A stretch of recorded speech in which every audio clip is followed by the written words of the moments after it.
সবাইকে স্বাগতম। আচ্ছা, এই মুরগি পালন নিয়ে আহ, আহ, একটু আগেই বলতেছিলেন যে অনেক আগে থেকেই বাবুল ভাই বলতেছিল যে সেই 2002 সাল থেকেই কিন্তু ওনরা মুরগি পালন করতেছে। হ্যাঁ, তার আগের থেকেই কিন্তু বাংলাদেশে আমাদের এই ট্রেডিশনালি কিন্তু মুরগি পালন করে বসত বাড়িতে। হ্যাঁ, কিন্তু তারা পালন করার পরেও আমরা আসলে এইটাকে ইমফেসিস দিচ্ছি কেন? মুরগি আসলে কি করে, এই সুবিধা কি? হ্যাঁ, গাছ কি করে? আমাদের অক্সিজেন দেয় না, তারপরে ছায়া দেয়, খাবার দেয়। তাহলে মুরগি কি দেয়? মুরগি তো অক্সিজেনও দেয় না, আবার যে আশ্রয়ের জন্য ছায়াও দেয় না, মানে আশ্রয়ও দেয় না। তাহলে এ পালন করে লাভ কি? হ্যাঁ, আবার ওই যে বর্তমান যুগে শেখ হাসিনা ক্লাইমেট চেঞ্জের উপর, গ্লোবাল ওয়ার্মিং এর উপর সারা ওয়ার্ল্ড কাজ করতেছে, তাপমাত্রা কমাইতেও মুরগি হেল্প করে না। তাহলে আসলে সুবিধাটা কি?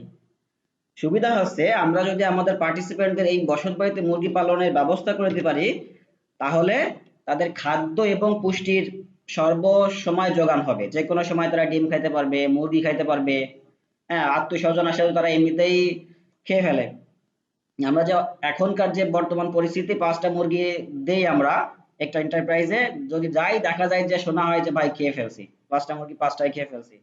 অ্যাটলিস্ট খাওয়া তো হচ্ছে তাদের। সো এটা আমরা বলতে পারি যে খাদ্য এবং পুষ্টি যোগান দেয়। তারপরে এই অন্যান্য এন্টারপ্রাইজ, ঘাস পালন করার লাগে যদি আমরা গরু ছাগল পালি, হ্যাঁ, বিজনেস যদি করি, এন্টারপ্রাইজ করি, তাহলে কিন্তু আমাদের একটা দোকান লাগবে বা কোনো একটা স্থান লাগবে যেখানে আমরা করতে পারবো। কাস্টমার লাগবে, অনেক কিছুই লাগবে।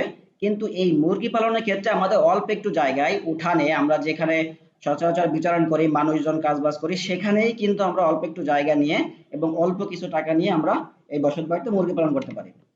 তারপরে কিছু অল্প বেশি, খুব যে বেশি টেকনিক্যাল নলেজ দরকার হয়, যেমন আহ, মানে হিউজ নলেজ দরকার হয় না, অল্প কিছু নলেজ দরকার হলে যে কি খাওয়াবো, কিভাবে আমরা ম্যানেজমেন্ট করব, কখন টিকা দিব, কিংবা তাও টিকা দেওয়াও খুব একটা ইজি কাজ, কোথায় পাবো, এই সব কিছু কিছু নলেজ যদি আমরা অর্জন করতে পারি এবং আমাদের পার্টিসিপেন্টদের মধ্যে এই নলেজ গুলো স্প্রেড করতে পারি, তাদেরকে বোঝাইতে পারে, তাহলেই কিন্তু এই মুরগি পালন করা সম্ভব। তাৎক্ষণিক অর্থের যোগান দেয়। হ্যাঁ, যে যদি আমাদের ইমার্জেন্সি কোন টাকা দরকার হয়, 100 টাকা, 200 টাকা বা 500 টাকা বা 1000 টাকা, এমন হতে পারে 2-3 হাজার টাকা পর্যন্ত আমাদের ইমার্জেন্সি দরকার হয়, যেটা আমাদের কাছে নেই। তখন কিন্তু আমরা এই মুরগি পালন করেই কিন্তু মুরগি থেকে, হাঁস থেকে আমরা এই অর্থেরটা জোগাড় দিতে পারি বা ব্যবস্থা করতে পারি। এবং অল্প পরিশ্রমে আমরা যে খাবারগুলো খাই, হ্যাঁ, আমরা যে সবজি অবশিষ্ট অংশ বা অতিরিক্ত অংশ থেকে যায়, এইগুলো খাবার প্রদান করে, আবার সার্বক্ষণিক তাদেরকে পর্যালোচনা করার দরকার হয় না। হ্যাঁ, তারপরে মনে করেন যে গরু যেমন সবসময় দেখতে হয়, ঘাস কাটার জন্য বাইরে যাইতে হয়, বা এন্টারপ্রাইজ বি ফ্যাটেনিং বা অন্য যে কোনো এন্টারপ্রাইজের ক্ষেত্রে কিন্তু আমাদের সার্বক্ষণিক শ্রম দিতে হয়। কিন্তু মুরগির ক্ষেত্রে আমরা সকালে একবার খাবার দেবো, বিকেলে একবার খাবার দেবো, দুপুরে একবার খাবার দেবো, হ্যাঁ, পরিমাণ মতো। তাহলেই কিন্তু আমরা এই মুরগি পারফেক্ট ওয়েতে আমরা পালন করতে পারবো। তো এই বিষয়গুলো যেগুলো আমরা জানি যে এই কি কারণে আমরা মুরগি পালন করব, তো এই বিষয়গুলোর কারণেই কিন্তু আমরা আমাদের পার্টিসিপেন্টদের বলতেছি, বা আমাদের সবারই এক্সপেকটেশন যে আমরা আমাদের পার্টিসিপেন্টদের মুরগি পালন করাবো। ঠিক আছে, সবাই বুঝতে পারছি? কারো কোনো সমস্যা আছে কিনা? একটু ক্লিয়ার হয়নি ইজিগুলো, পরে আমরা যেহেতু আরো ডিটেলস ইম্পর্টেন্ট বিষয়গুলোতে যাব। আমাদের যে মোট বিষয়গুলো আছে মুরগি পালনের, যে আমি একটুকে বললাম যে খুব কয়েকটা বিষয় জানলেই আমাদেরকে হয়, প্লাস বেশি পরিশ্রমের দরকার হয় না। তো গুরুত্বপূর্ণ বিষয়ের মধ্যে একটা আছে বাসস্থান নির্মাণ, তারপরে হচ্ছে ব্যবস্থাপনা পদ্ধতি, আর একটা হচ্ছে স্বাস্থ্য ব্যবস্থাপনা। আমরা যদি ভালো একটা বাসস্থান নির্মাণ করতে পারি, যেখানে কোনো শিকারী প্রাণী থাকবে না, অন্য প্রাণীর সংস্পর্শে আসবে না বা পশু পাখির সংস্পর্শে আসবে না, যদি আমরা ব্যবস্থাপনা পদ্ধতি, তার মধ্যে আছে খাবার ব্যবস্থাপনা, তারপরে চিক ব্যবস্থাপনা, ডিম পাড়া মুরগির ব্যবস্থাপনা, তারপরে বা ডিমের ব্যবস্থাপনা, এই সব ব্যবস্থাপনা পদ্ধতি, এবং স্বাস্থ্য ব্যবস্থাপনা হচ্ছে রোগ টিকা ভ্যাকসিন এইসব। এই 3টা বুলেট পয়েন্ট, মানে বড় টার্মে আমরা আজকের বিষয়গুলো আলোচনা করব। যে ইম্পর্টেন্ট গুলো বিষয় থাকবে, তার মধ্যে সব থেকে বড় ইম্পর্টেন্ট যে নতুন নতুন টেকনিক্যাল, যে আমরা অনেক দিন থেকে যেটা বলতেছিলাম যে বাসস্থান নির্মাণ, এটা সবচেয়ে বেশি ইম্পর্টেন্ট এবং সবচেয়ে কি বলে নতুন টেকনোলজি, যেটা আমরা আমাদের প্রোগ্রামে ইমপ্লিমেন্ট করার চেষ্টা করতেছি। তো সেটা হচ্ছে আপনাদেরকে আরো রিকোয়েস্ট করবো যাতে একটু মনোযোগ বেশি থাকে, যাতে আমাদের নলেজটা ইউনিফর্ম থাকে, আমাদের পার্টিসিপেন্টের মধ্যেও যাতে এই জিনিসগুলো ইউনিফর্ম আকারে আমরা তৈরি করতে পারি। আচ্ছা, কিভাবে বাসস্থান নির্মাণ করব তার আগে আমরা একটু দেখি যে আমরা আমাদের যে বর্তমান পরিস্থিতি কি, আমাদের ফিল্ডের পরিস্থিতি কি। কে এক বলবেন যে আমরা আমাদের বর্তমানে আমাদের বিয়াগুলো হস্তগুলা যেখানে আমরা ইনিশিয়েটিভ নিয়েছি বা কিছু কারিগরি দিক নির্দেশনা সহায়তা করছি, সেক্ষেত্রে ওরা আবদ্ধ অবস্থায় ইনিশিয়েটিভ মুরগি পালে। আর বেশিরভাগ ক্ষেত্রেই ওরা ওদের ইচ্ছা মতো মাটির ঘর বা বাঁশের ঘর যেগুলো খাতায় বিভিন্ন স্থানে মুরগি লালন পালন করে থাকে। আচ্ছা, হ্যাঁ, এটাই। এটা করে হয়। Thank you. মানে কিছু কিছু জানো যারা আছে তারা তো কমার্শিয়াল ওয়েতে বা বদ্ধ অবস্থায় আটকায় পালে। হ্যাঁ, এটা ঠিক আছে, কিন্তু বেশিরভাগ সদস্য আছে যারা খোলা অবস্থায় পালন করে। মানে দিনের বেলা তারা বিচরণ করবে, ফ্রি রেঞ্জিং সিস্টেম যেটা বলে আমরা টার্ম হিসেবে যদি আমরা বলি, যে মানে আশেপাশের আঙিনা থেকে বা বন জঙ্গল থেকে পোকামাকড় বা যে খাবারগুলো আছে, ন্যাচারাল প্রাকৃতিক খাবারগুলো আছে, সেই খাবারগুলো খেয়ে আসবে। দেন রাত্রেবেলা এসে যে আমরা বলে কি বলে খড় বলি, অনেকে খুপি বলি, অনেকে ছোট ঘর বলি, সেখানে রাত ভরে থাকে গাদাগাদি করে। এই হচ্ছে ব্যবস্থা। বর্তমান যে আমাদের পার্টিসিপেন্টদের যদি আমরা রিয়েল সিনারি চিন্তা করি, তাহলে আমরা দেখবো যে এই ব্যবস্থাগুলো হয়। কিন্তু আমরা তাহলে এটাই করতে চাচ্ছি না কেন? অলরেডি তো মুরগি পালে অনেক সদস্য আছে। যদি আমরা গ্রাজুয়েশন রিপোর্টও দেখি, দেখবেন যে একটা অনেক হিউজ একটা অ্যামাউন্ট আছে যাদেরকে আমরা তৃতীয় উৎপাদনশীল সম্পদ হিসেবে দেখাচ্ছি মুরগি পালন। তার মানে কিন্তু পালতেছে। তো কেন আমরা এই টেকনিক্যালটা বা স্প্রেড করার চেষ্টা করতেছি, বা নতুন একটা ঘর যেটা আমরা শিখবো আজকে সেটা তৈরি করব, তার আগে আমরা দেখি যে বর্তমানে যেটা আছে সেইটার সাইড ইফেক্ট বা নেগেটিভ সাইডটা কি। দেন আমাদেরটা আমরা আমাদের ঘরটা শিখবো। ধরেন আমাদের কোন একটা সদস্য যদি 5টা মুরগি থাকে, তাহলে কি হয়? এই 5টা মুরগির মধ্যে একটা মুরগি শিয়ালে নিয়ে যায়, আর একটা মুরগি কাকে খেয়ে ফেলে, আর একটা মুরগি চোরে নিয়ে যায়, আর একটা মুরগি রোগে মারা যায়। লাস্ট একটা মুরগি আছে যে মুরগি আমাদের পার্টিসিপেন্টরা পায়, বা লাস্টে কি বলে রেজাল্ট আসে, সেটাও তারা নিজেরা খেয়ে ফেলে কোন একটা সময় বা রিলেটিভরা আসলে। তার মানে কি আলটিমেটলি কিন্তু জিরো হয়ে যায়। তো আমরা যখন এই 2 বছর পর্যন্ত আমরা যখন খোঁজ নিই তখন দেখা যায় যে মুরগি আছে, কিন্তু তারপরে আমরা আসলে দেখা যায় যে এই যে যে মুরগি পালনের উপর যে আমরা বলি সবসময় যে লং টার্ম সাস্টেইনেবিলিটি, এইটা কিন্তু আর থাকে না। কারণ হচ্ছে এই কারণেই যে আমাদের বেশিরভাগ পার্টিসিপেন্ট যারা আছে তারা আবদ্ধ অবস্থায় বলেন বা প্রপার ম্যানেজমেন্টে মুরগি পালন করে না, তারা খোলা অবস্থায় মুরগি পালন করে, যার মধ্যে 4টা মুরগি অন্যের কাছে ডিস্ট্রিবিউট হয়ে যায়, মালিকের কাছে বা আমাদের সদস্যের কাছে থাকে একটা, বা অনেক সময় তাও থাকে না। এই কারণেই কিন্তু আমরা সবাই মিলে আপনাদের সহযোগিতা নিয়ে, আপনাদের ফিল্ড ফিডব্যাক নিয়ে, টেকনিক্যাল বিষয়গুলো ইনক্লুড করে আমরা একটা ঘর নির্মাণ করেছি, যে ঘর যদি আমরা পালন করি তাহলে কিছু হেল্প হবে। কি হেল্প হবে? আমরা যে ঘর শিখবো, তৈরি করা শিখবো, সেই ঘর যদি তৈরি করতে পারি এবং সেই ঘরের ভিতরে যদি আমাদের পার্টিসিপেন্ট মুরগি পালন করে, তাহলে যে আমরা বললাম যে এই শিয়াল কাক এদের হাত থেকে রক্ষা পাবে। মানে কোনো শিকারী পশু বলেন বা পাখি বলেন তাদেরকে আক্রমণ করতে পারবে না, কারণ আমাদের এই ঘরটা হচ্ছে আবদ্ধ পদ্ধতিতে পালন করার পদ্ধতি। আর একটা বিষয় হচ্ছে যে আশেপাশে যে মুরগিগুলো আছে এই মুরগিগুলো সংস্পর্শে আসতে পারবে না, ফলে কোনো রোগও হবে না। তো আমাদের রোগের কারণে মারা যাওয়ার সম্ভাবনা কম থাকবে। হ্যাঁ, আরো একটা পদ্ধতি আপনারা পরে দেখবেন যখন আমরা সেটটা দেখব, যে ছোট মুরগি এক পাশে, বড় মুরগি এক পাশে, ডিম পাড়া মুরগি এক পাশে। তো ছোট মুরগির যেমন এক পরিমাণ মতন খাবার দিতে হয়, ডিম পাড়া মুরগি বেশি দিতে হয়, আবার যে নর্মাল গ্রোয়িং কন্ডিশন তাদেরকে কিন্তু এক ধরনের ম্যানেজমেন্ট। তো আমরা আমাদের ইচ্ছা মতো প্রয়োজন অনুসারে ম্যানেজমেন্ট গুলো করতে পারবো। তো এই হচ্ছে সুবিধা, যে আমরা যে ঘরটা শিখবো সেই ঘর। প্রশ্নটাই যে কিভাবে আমরা বাস নির্মাণ করব সেই প্রশ্ন কিন্তু রয়ে গেছে। এখন দেখি ঘরের পরিমাণ। আমরা একটু যদি মনে করেন যে কেউ নোট ডাউন করতে পারেন, অথবা এই যে যে ম্যাটেরিয়ালস গুলো গাইডলাইন গুলো আপনাদের কাছে যাবে, বাট আমার কাছে মনে হয় এসটি ভাইরা আপনারা একটু নোট করেন যাতে মনে থাকে, মেমোরাইজ করতে ইজি হয়, লিখলে মনে থাকে। ঠিক আছে? তো যে ঘর আমরা বর্ণনা করতে চাচ্ছি বা যে ঘর আমরা তৈরি করব আমাদের পার্টিসিপেন্টদের দ্বারা, সেই ঘরের দৈর্ঘ্য 5 ফুট হবে, প্রস্থ 3 ফিট হবে। আর ঘরটা হবে দোতলা বিশিষ্ট, যার উচ্চতা হবে 5 ফুট, এবং প্রথম তলা এবং দ্বিতীয় তলা প্রত্যেকটার উচ্চতা হবে 2.5 ফুট। হ্যাঁ, উপরে যে দ্বিতীয় তলা সেই দ্বিতীয় তলা 3 ফুট, একটা হবে 3 ফুট আর একটা হবে 2 ফুট। কেন 3 ফুট 2 ফুট সেটা আমরা পরে আরো বিস্তারিত পাবো যখন আমরা ব্যবস্থাপনা শিখবো, যে বড় মুরগি, ছোট মুরগি, ডিম পাড়া মুরগি।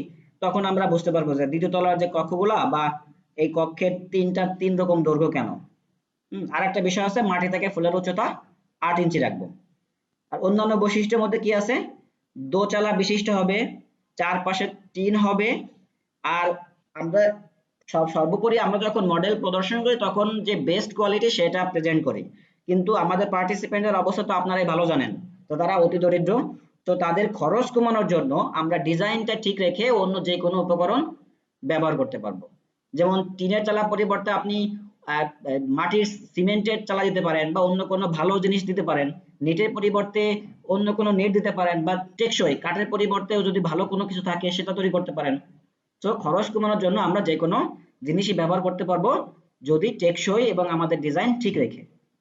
আর নির্বাচন তো সবসময় আমরা বলি যে যে কোনো ঘরের ক্ষেত্রে লাইভ স্টক বলি, মুরগি বলি, হাঁস বলি, ছাগল বলি, অপেক্ষাকৃত উঁচু যে জায়গা, সেই জায়গায় আমাদের ঘর নির্মাণ করতে হবে যেখানে আলো বাতাস পর্যাপ্ত পরিমাণে পাওয়া যায়। ঠিক আছে? তো এই একটা হেলথ কিছু কিছু জায়গায় আমরা টিপস দিয়ে রাখছি, যে আমরা যে ঘর তৈরি করব সেখানে প্রতি সপ্তাহে যদি আমরা 2 বার পরিষ্কার করি তাহলে জীবাণু থাকে না, দুর্গন্ধ থাকে না, এটা মুরগি এবং মুরগির ঘর দুটোই ভালো থাকে।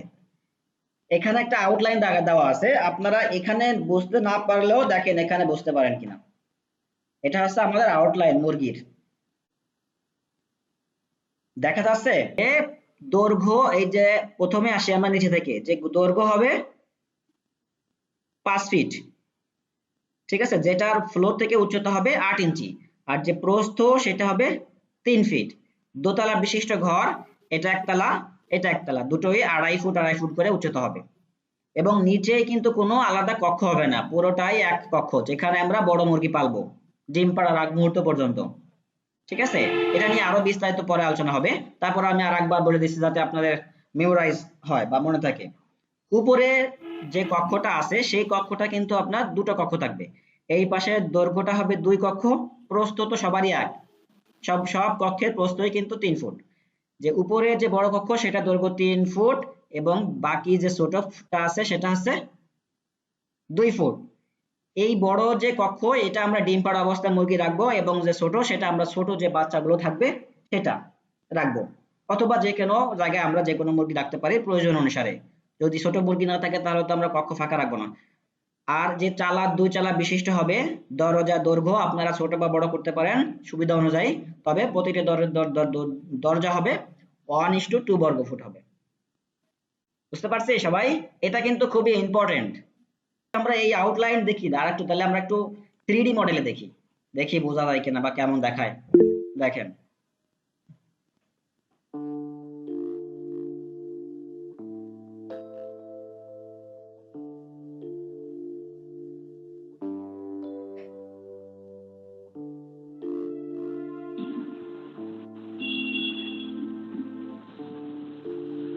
দেখা যাচ্ছে পুরো এরকমই হবে, কিন্তু ঘর যদি আমরা তৈরি করি কাঠ দিয়ে এরকমই হবে।